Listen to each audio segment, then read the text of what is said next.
Respected listeners and dear students, Assalamu alaikum and welcome to my YouTube channel. Let's learn. Let's start the reading of chapter number 5 from page number 21. Chapter number 5 है हमारा the land and agriculture of Pakistan and south Asia. कल हमने पाकिस्तान की land के बारे में detail पढ़ा था कि किस किस्म की लैंड है पाकिस्तान में, कितने परसेंट डेजर्ट माउंटेन्स हैं, वेस्ट लैंड कितनी है, फार्म लैंड कितनी है, इसके अलावा फॉरेस्ट और इरिगेशन की क्या सूरत हाल है। आज जो हमारा टॉपिक है, आज हम दूसरी जो साउथ एशियन कंट्रीज़ हैं उनके बारे में रीड आउट करेंगे, उनके बारे में जानेंगे कि वहाँ पे किस किस्म का एग्रीकल्चर और किस किस्म की लैंड्स हैं। और उसमें सबसे पहले है साउथ एशियन कंट्रीज़ में इंडिया है। India is also mainly agricultural country. The western part of India is dry, hot desert country with sparse vegetation. India भी एक अहम ज़रई मुल्क है। इंडिया का जो मगरबी हिस्सा है वो गर्म खुश्क सहराओं पर मुश्तमिल है, जहाँ कहीं कहीं दूर दूर पौधे मौजूद हैं। The western coast of the Indian peninsula is a hilly area. India का जो मगरबी जजीरा नुमा हिस्सा है वो ज़्यादातर पहाड़ी इलाका है। Known as the Western Ghats, जिसको मगरबी घाटियाँ कहा जाता है। This region receives heavy rainfall in monsoon में यहाँ बहुत ज़्यादा बारिशें होती हैं। एंड इज़ थिकली फॉरेस्ट, और यहाँ पे बहुत घने जंगलात हैं। The northern and eastern highlands of India, India की शुमाली और जो मशरकी ज़मीनें हैं जो कि सतह समुंदर से बुलंद हैं, यानी हाईलैंड है, लेवल नहीं है, सतह समुंदर के बराबर नहीं है, वहाँ पे part of the Himalayan foot hills, जहाँ से जो हिमालय जो पहाड़ी सिलसिला है, माउंटेनियस रीजन है, वो स्टार्ट होता है, are covered by deciduous monsoon forest. वो मॉनसून के जो घने जंगलात हैं उनसे भरा पड़ा है। The Ganges delta to the east is again a fertile area with dense vegetation. जो दरियाए गंगा का जो डेल्टा है, यहाँ पे दरियाए गंगा वी शेप में मुख्तलिफ दरियाओं के साथ मिलकर समुंदर में जाता है। मतलब एक दरिया टूट के वी शेप में आता है, छोटी छोटी नदी नालियों में डिवाइड होने के बाद समुंदर में गिरता है, उसको डेल्टा बोलते हैं। और दरियाए गंगा का जो डेल्टा है वो भी एक ज़रखेज़ इलाका है, जहाँ पे बहुत घने जो सा है वेजिटेशन है, घने पौधे हैं। The rest of country fed by a number of rivers included the famous Ganges and Yamuna। जो बाकी का मुल्क है वो जो बहुत मशहूर दरिया हैं उनसे सैराब होता है, जिनमें दरियाए गंगा और यमुना भी शामिल हैं। एंड इरिगेटेड बाय, यमुना को जमुना कहते हैं हिंदी में। And irrigated by dams and canals is suitable for agriculture. और बाकी का जो इलाका है उसको डैम से और जो नहरें हैं उससे सैराब किया जाता है, जो कि एग्रीकल्चर के लिए मौजू है, यानी ज़राअत के लिए मौजू है। Only a central stretch of the Deccan plateau running north to south, सिर्फ जो एक सतह मुर्तफ़ा है जो कि शुमाल से साउथ की तरफ जा रही है, सेंटर में, इंडिया के सेंटर में, has a hot dry climate. इसका गर्म और खुश्क आबो हवा है, इसकी पुअर सॉइल नाकस मिट्टी है। And thorn and scrub vegetation, यहाँ पे कांटेदार झाड़ियाँ उगती हैं। The main cash crops in India are rice, जो अहम जो नकदी हासिल करने वाली क्रॉप्स हैं जिनको बेच के इंडिया ज़र मुबादला कमाता है, वो है राइस, वीट गंदम, कॉटन कपास, शुगर केन यानी गन्ना, जूट, पटसन एंड टी और चाय। Oil seeds are also grown, जो तेल बनाने के काम आने वाले जो बीज हैं वो भी लगाए जाते हैं इंडिया में। Tea and coffee are grown in south, जनूब में चाय और कॉफ़ी जो काश्त की जाती है। While barley, millet and pulses are also cultivated for local use, जबकि जो ज्वार और मुख्तलिफ़ किस्म की दालें भी आम इस्तेमाल के लिए, यानी लोगों के इस्तेमाल के लिए काश्त की जाती हैं। The coastal area of India right around produce a large quantity of coconuts. India के जो साहिली इलाके हैं वो बहुत बड़ी क्वांटिटी में, बहुत बड़ी मिकदार में जो कोकोनट हैं यानी नारियल हैं वो भी ग्रो करती हैं, वो भी प्रोड्यूस होता है, वहाँ पे पैदा होता है। इंडिया की यहाँ पे दिखाई गई है लैंड की जो डिवीजन है। इंडिया में 23% फॉरेस्ट है, 4% पास्चरल ग्रास लैंड है, अरेबल लैंड है यानी काबिल काश्त जो ज़मीन है वो 57% है, other land deserts and mountains at extra 16% ये इंडिया में है। नेक्स्ट कंट्री है Bangladesh. The lower eastern Himalayan foothills from the northern part of Bangladesh, these are ideal for growing tea. जो बांग्लादेश का मशरकी हिमालय का जो सिलसिला जहाँ से स्टार्ट होता है, जहाँ से छोटी पहाड़ियाँ हैं, वहाँ से लेके बांग्लादेश के शुमाल में ये जो इलाके हैं ये चाय काश्त करने के लिए बहुत ही मिसाली हैं, यानी इनका जो क्लाइमेट है वो फेवरेबल है चाय काश्त करने के लिए। टी जिसे हम चाय की पत्ती के तौर पे इस्तेमाल करते हैं वो। Naturally heavily forested, this region is also a good source of timber. कुदरती तौर पे यहाँ पे बहुत घने जंगलात हैं और ये जो रीजन है, ये जो इलाका है, जो लकड़ी है उसको हासिल करने का एक बहुत अच्छा सोर्स है। यहाँ से बहुत अच्छी किस्म की लकड़ी हासिल होती है। The lower part of Bangladesh is deltaic area.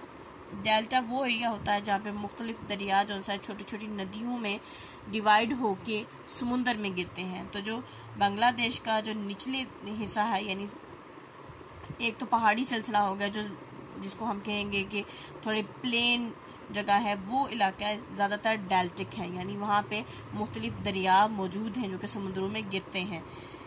As the Ganges as well as Padma, मेघना and Karnaphuli rivers flow through into the Bay of Bengal. ये जो डेल्टिक एरिया है यहाँ पे दरियाए गंगा, पद्मा, मेघना और जो कर्नाफुली दरिया हैं वो यहाँ से बहते हुए जो खलीज बंगाल है वहाँ उसके बीच में शामिल होते हैं, इसलिए ये डेल्टा कहलाता है। The climate is hot and humid. जो आबो हवा है यहाँ की बहुत गर्म और नमी वाली है। Generally crisscrossed by the rivers bringing down fertile soil, यानी क्रिस क्रॉस का मतलब है तिरछी यूँ आगे पीछे लकीरें, यानी यहाँ पे दरियाओं का एक जाल बिछा हुआ है जो कि अपने साथ जरखेज मिट्टी को लेके आते हैं। This region produces a major crop of rice and jute in abundant quantity. ये जो इलाके हैं ये बहुत बड़ी तादाद में, बहुत ज़्यादा मिकदार में पटसन और चावल जो से हैं वो पैदा करते हैं, यहाँ पे ग्रो होते हैं। उनकी पैदावार यहाँ पे बहुत ज़्यादा होती है पटसन की और चावलों की। However, this region is prone to natural disasters, लेकिन ये जो इलाका है ये बहुत सी कुदरती आफात में हमेशा घिरा रहता है। There are floods which cause damage to farmland and crops and cyclones which result in loss of life and property. यहाँ पे बहुत ज़्यादा सैलाब आते हैं जो काबिल काश्त ज़मीन है और फसलें हैं उसको तबाह करते हैं, और बहुत सी आंधियाँ तूफ़ान आते हैं जिसकी वजह से बहुत ज़िंदगियाँ भी और जो माली और जानी दोनों किस्म के नुकसानात होते हैं। नेक्स्ट कंट्री है नेपाल एंड भूटान। दो कंट्रीज़ हैं। Nepal and Bhutan are both landlocked countries. Landlocked countries उन कंट्रीज़ को कहा जाता है जिनके साथ कोई भी ओशन नहीं होता, कोई समुंदर नहीं होता, कहीं से भी कोई साहिली इलाका कोई नहीं होता। ऐसी कंट्रीज़ को लैंड लॉक्ड कंट्रीज़ कहा जाता है। In the lower Himalayan range at the average height of 2000 to 3000 meters above sea level, the upper Himalayan at more than 7000 meters from a towering border to the north।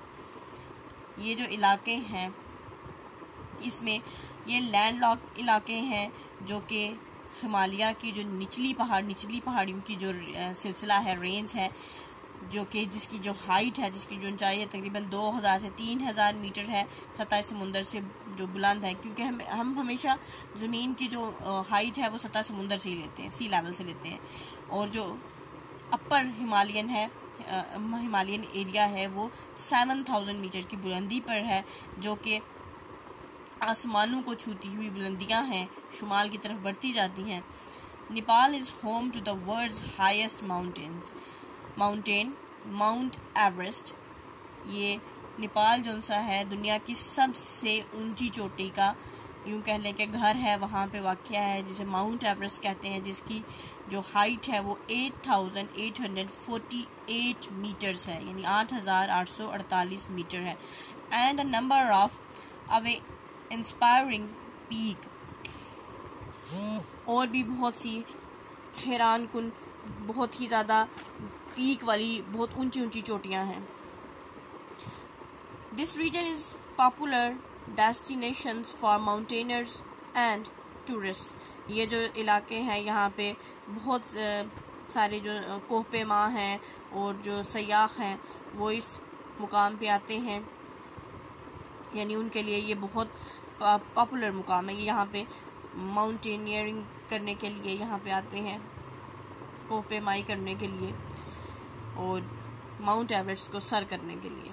The country is heavily forested producing a large quantity of timber. ये जो मुल्क है यहाँ पे घने जंगलात हैं और बड़ी क्वांटिटी में यानी बड़ी मिकदार में यहाँ पे लकड़ी पैदा होती है, जो मुख्तलिफ कामों में आती है, जलाने के काम में आती है, बिल्डिंग बनाने के काम आती है। However agriculture is a main occupation for the both countries. अगरचे जो दोनों ममालिक हैं उनका जो अहम जो मेन पेशा है वो खेती बाड़ी ही है। नेक्स्ट कंट्री है Sri Lanka. This speared shaped island lies off the south eastern coast of Indian peninsula. यानी ये जो नाशपति की शक्ल का ये जजीरा है, ये इंडिया के जो जजीरा नुमा हिस्सा है उसकी जनूब मशरकी साहिली पट्टी के साथ साथ है। क्लोज टू द इक्वेटर, ये इक्वेटर के बहुत करीब है। इक्वेटर वो इमेजिनरी लाइन जो कि ज़मीन को दो हिस्सों में डिवाइड करती है, upper half and lower half.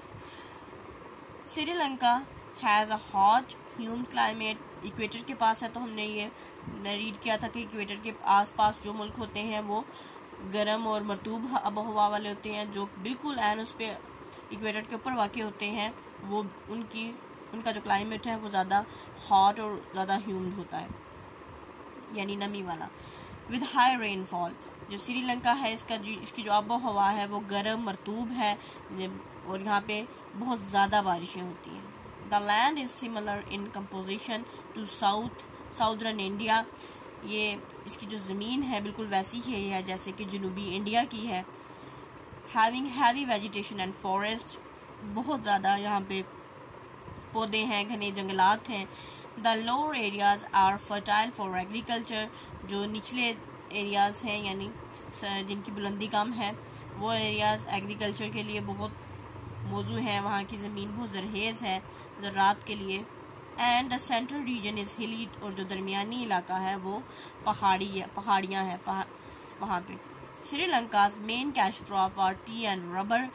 Sri Lanka की जो मेन नकदावर फसलें हैं वो चाय और रबर है। ग्रोन ऑन द स्लोप्स, जो कि ढलवानों पे उगती हैं।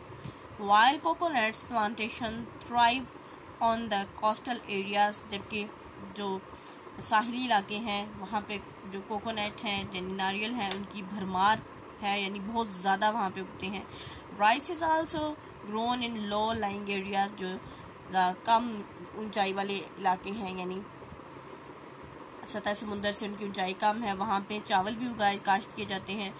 Sri Lanka was severely affected by tsunami in the Indian Ocean in December 2004। 2004 में जो सुनामी आया था, समुद्री तूफान, उससे जो श्रीलंका है बहुत ज़्यादा बुरी तरह मुतासर हुआ था। Much of the south eastern coastal areas was badly damaged and many lives lost। जो जनूब मशरकी साहिली इलाके हैं वहाँ पे बहुत ज़्यादा नुकसानात हुए थे, बहुत बुरी तरह से नुकसानात हुए थे और बहुत सारी जानें जो सी हैं वो खो दी गई थी। नेक्स्ट कंट्री है मालदीव्स यानी मालदीव। Maldives is located in the Indian Ocean to the south west of India and Sri Lanka.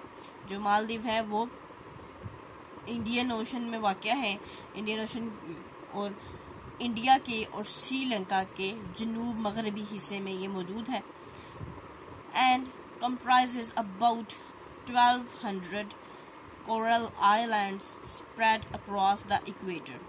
और तकरीबन 1200 जो छोटे छोटे जजीरे हैं इक्वेटर के इर्द गिर्द वो मालदीव्स में शामिल है. Only 199 of which are inhabited, जिनमें से तकरीबन 199 हैं जिनमें लोग रहते हैं.